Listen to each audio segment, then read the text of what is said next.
شكرا يا ربي شكرا هديت قلبي شكرا نورت دربي شكرا.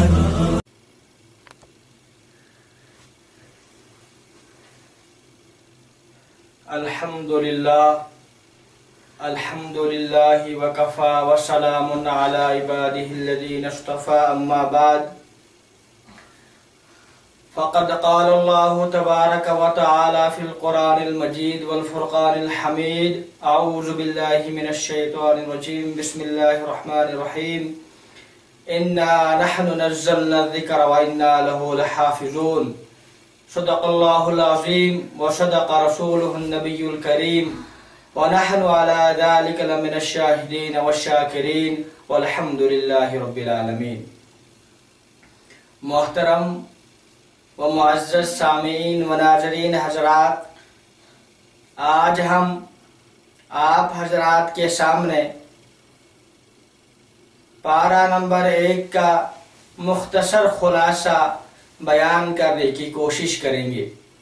اللہ تعالیٰ سے دعا ہے کہ اللہ تعالیٰ مجھے صحیح کہنے اور ہم سب کو اس پر عمل کرنے کی توفیق عطا فرمائے. پہلا پارہ سورۃ الفاتحہ سے شروع ہوتا ہے اور سورۃ الفاتحہ مکی سورہ ہے. اس میں 7 آیات کریمہ ہیں. رسول کریم صلی اللہ علیہ وسلم کا ارشاد ہے قسمت الصلاۃ بینی و بین عبدی، یعنی اللہ تعالیٰ فرماتے ہیں میں نے سورہ فاتحہ کو اپنے اور بندے کے درمیان میں تقسیم کر دیا ہے. اذا قال الحمد للہ رب العالمین قال اللہ تعالی حمدنی عبدی، جب انسان یہ کہتا ہے الحمد للہ رب العالمین تو اللہ تعالیٰ کی طرف سے آواز آتی ہے حمدنی عبدی. اور جب انسان الرحمن الرحیم پڑھتا ہے تو اللہ تعالیٰ کی طرف سے ندا آتی ہے اثنا علی عبدی، میرے بندے نے میری ثنا کی، میری تعریف کی. اور اس کے بعد جب آدمی پڑھتا ہے مالک یوم الدین تو اللہ تعالیٰ کی طرف سے آواز آتی ہے مجدنی عبدی، میرے بندے نے میری بزرگی کو، میری عظمت کو، میری قدرت کو، میرے جلال کو بیان کیا. اس کے بعد جب آدمی ایاک نعبد و ایاک نستعین پڑھتا ہے تو اللہ تعالیٰ کی طرف سے آواز آتی ہے ھذا بینی و بین عبدی، یہ میرے اور میرے بندے کے درمیان میں ایک معاہدہ ہے، ایک عہد اور وعدہ اور پیمان ہے کہ بندہ صرف اور صرف میری عبادت کرے گا، وہ میرے علاوہ کسی دوسرے کی عبادت نہیں کرے گا. اور اس نے اپنا تمام کچھ مجھے سپرد کر دیا ہے، اس نے اپنی جان کو میرے حوالے کر دیا ہے، اس نے اپنی جان کو میرے سپرد کر دیا ہے. مدد مانگنی ہو تو مجھ سے مدد طلب کرے گا. آگے اللہ تعالیٰ فرماتے ہیں کہ جب آدمی اہدنا الصراط المستقیم صراط الذین انعمت علیہم غیر المغضوب علیہم ولا الضالین پڑھتا ہے تو اللہ تعالیٰ کی طرف سے آواز آتی ہے ھذا لعبدی ولعبدی ما سأل، یہ میرے بندے کے لیے ہے اور جو بندہ مانگتا ہے وہ اس کو مل کر رہے گا. محترم سامعین و ناظرین حضرات، الحمد شریف کے اندر جو کلمات آئے ہیں اس کے اندر وہ تاثیر ہے کہ دوسری اور بھی بہت ساری دعائیں ہیں، لیکن وہ جو تاثیر سورہ فاتحہ کے اندر ہے وہ کسی اور دوسری دعا کے اندر نہیں ہے. اللہ تعالیٰ کی طرف سے خود ارشاد ہوتا ہے کہ جو بندہ مانگتا ہے میں نے اس کو عطا کر دیا. سورہ فاتحہ کی عظمت کا اس بات سے اندازہ لگایا جا سکتا ہے کہ لا صلاۃ الا بفاتحۃ الکتاب، سورہ فاتحہ کے بغیر نماز ہی نہیں ہوتی ہے. علماء کرام بیان فرماتے ہیں کہ سورہ فاتحہ متن کا درجہ رکھتا ہے اور باقی سارا قرآن جو ہے وہ سورہ فاتحہ کی شرح ہے.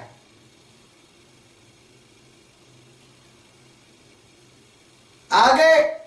سورۃ سورۃ البقرہ قرآن کریم کی سب سے طویل ترین سورہ ہے۔ سورۃ البقرہ 40 رکوع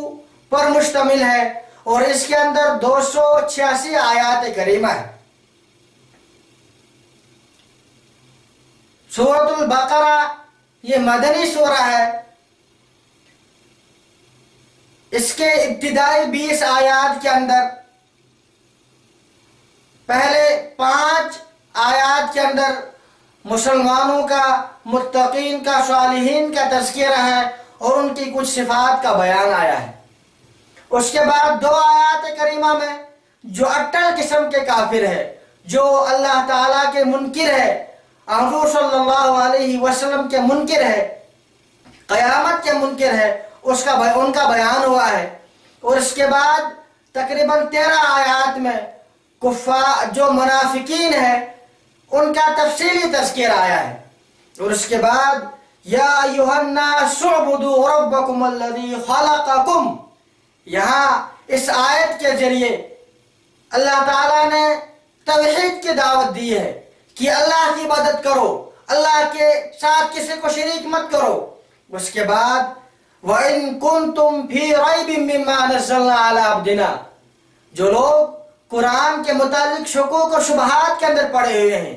نعوذ باللہ، جن کا یہ گمان ہے، جن کا یہ عقیدہ اور خیال ہے کہ قرآن منزل من اللہ نہیں ہے، بلکہ نعوذ باللہ یہ قرآن حضور صلی اللہ علیہ وسلم کی طرف سے گڑا ہوا ہے، تو اللہ تعالیٰ اس آیت کے ذریعے ایسے لوگوں کو چیلنج دیتے ہیں، اگر تمہارا یہ خیال ہے، تمہارا یہ گمان ہے،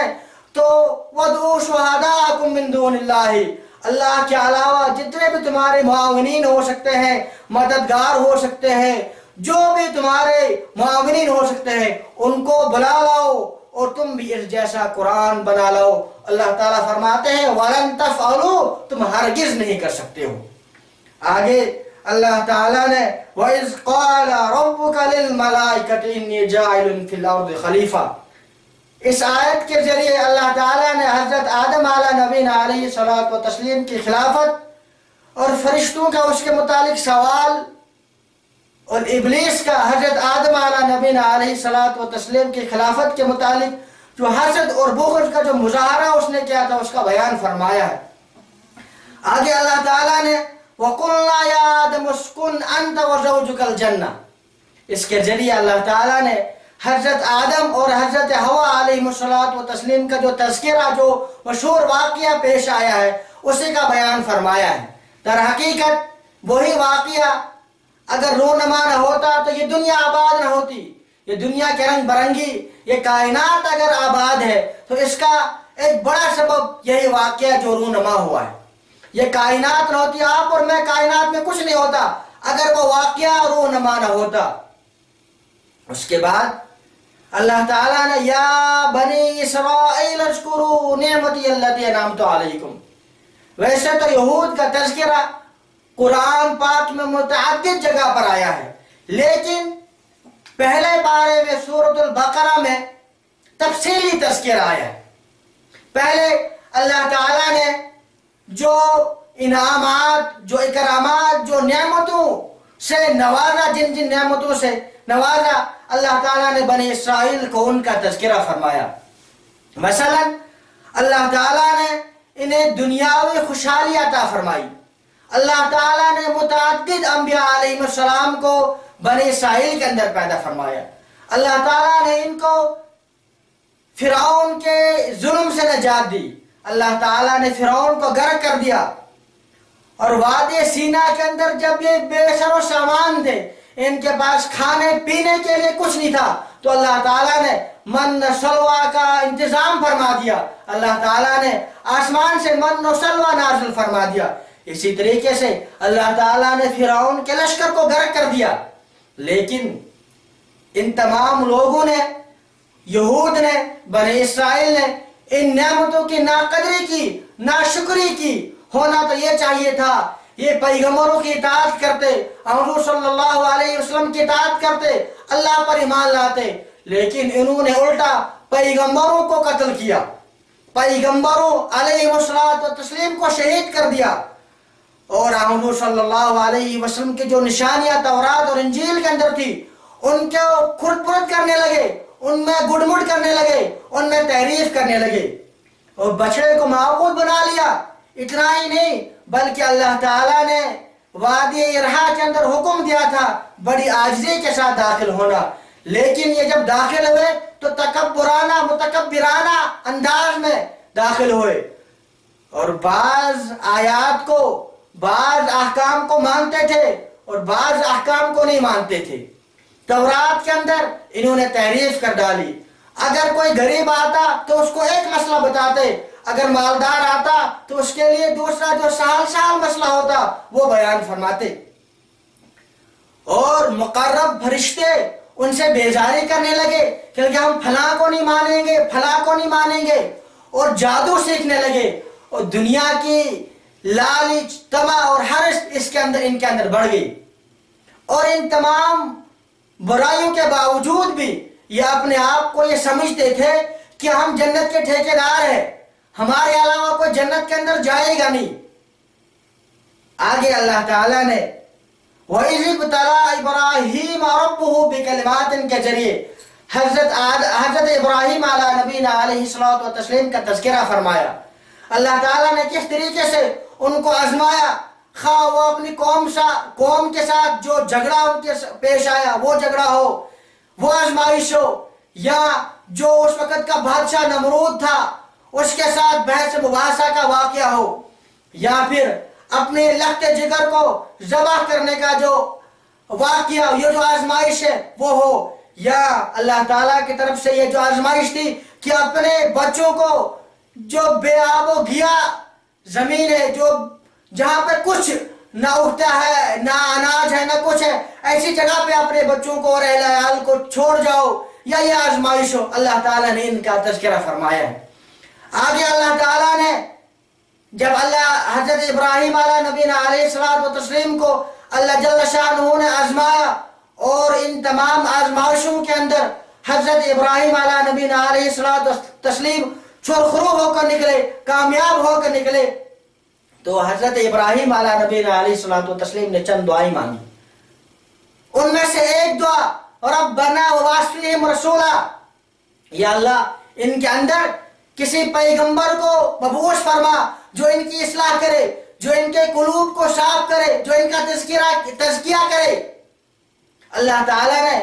اس واقعے کو بیان فرما کر اس طرح اشارہ کیا، چاہے وہ یہود ہو، چاہے وہ نصارہ ہو، چاہے وہ کفار مکہ ہو، وہ اپنی جگہ ہر ایک یہ دعویٰ کرتا تھا کہ ہم ملت ابراہیمی پر ہے، ہم حضرت ابراہیم علیہ نبینا علیہ الصلوۃ والتسلیم کے نقش قدم پر ہے۔ اللہ تعالیٰ نے اس واقعے کو بیان فرما کر اس طرح اشارہ کیا کہ حضرت آقا مدنی صلی اللہ علیہ وسلم وہ تو حضرت ابراہیم علیہ نبینا علیہ الصلوۃ والتسلیم کی دعاؤں کا ثمرہ ہے۔ حضرت ابراہیم علیہ نبینا علیہ الصلوۃ والتسلیم کی جو دعوت تھی وہ حضور صلی اللہ علیہ وسلم کی دعوت ہے۔ حضور صلی اللہ علیہ وسلم کی دعوت تو ملت ابراہیمیہ کی دعوت ہے۔ اگر تم یہ کہتے ہو کہ ہم ملت ابراہیمی کے پیروکار ہیں، لہذا پھر حضور صلی اللہ علیہ وسلم کی اتباع کرو۔ حضور صلی اللہ علیہ وسلم کی اتباع کرنا یہ تو حضرت ابراہیم علیہ نبینا علیہ الصلوۃ والتسلیم کے پیروکاری کرنا ہے، یہ ان کی اتباع کرنا ہے، لہذا حضور صلی اللہ علیہ وسلم کی اتباع کرو۔ اور اگر تم حضور صلی اللہ علیہ وسلم کی اتباع نہیں کرو گے تو اس کا مطلب یہ ہو گیا جو تم یہ کہتے ہو کہ ہم حضرت ابراہیم علیہ نبینا علیہ الصلوۃ والتسلیم کے پیروکار ہیں، یہ تم زبان سے بولتے ہو، اس دعوے کے اندر تم جھوٹے ہو۔ آگے اللہ تعالیٰ نے وَمَن يَرْغَبُ عَن مِّلَّةِ إِبْرَاهِيمَ إِلَّا مَن سَفِهَ نَفْسَهُ، اس آیت کے ذریعے یہ بیان فرمایا کہ حضرت ابراہیم علیہ نبینا علیہ الصلوۃ والتسلیم کی پیروکاری سے، ان کی دعوت سے وہی اعراض کر سکتا ہے، وہی منہ موڑ سکتا ہے جو بیوقوف ہوگا، جو اصلی شقی اور بدبخت ہوگا۔ آگے اللہ تعالیٰ نے فرمایا فَإِنْ آمَنُوا بِمِثْلِ مَا آمَنْتُمْ بِهِ فَقَدِ اهْتَدَوْا، اگر یہ یہود، اگر یہ عیسائی، اگر کفار مکہ اس طرح ایمان لائیں گے جس طرح صحابہ کرام نے ایمان لایا ہے تو یہ کامیاب ہو جائیں گے، اور اگر انہوں نے صحابہ کرام نے جس طرح ایمان لایا ہے اس طرح ایمان نہیں لائیں گے فَسَيَكْفِيكَهُمُ اللَّهُ، تو پھر اللہ تعالیٰ ان کے لیے کافی ہے، اللہ تعالیٰ ان سے نمٹ لے گا، اللہ تعالیٰ ان کو دنیا کے اندر بھی ذلیل کرے گا اور آخرت کے اندر بھی اللہ تعالیٰ ان کو ذلیل کرے گا۔ اب ہمیں سوچنے اور سمجھنا اور کا درس اس کے اندر یہ ہے، ہمیں بھی دیکھنا ہے کیا ہم صحابہ کرام کے نقش قدم پر ہے یا نہیں، کیا ہم حضور صلی اللہ علیہ وسلم کے نقش قدم کے مطابق اپنی زندگی گزار رہے ہیں یا نہیں گزار رہے ہیں۔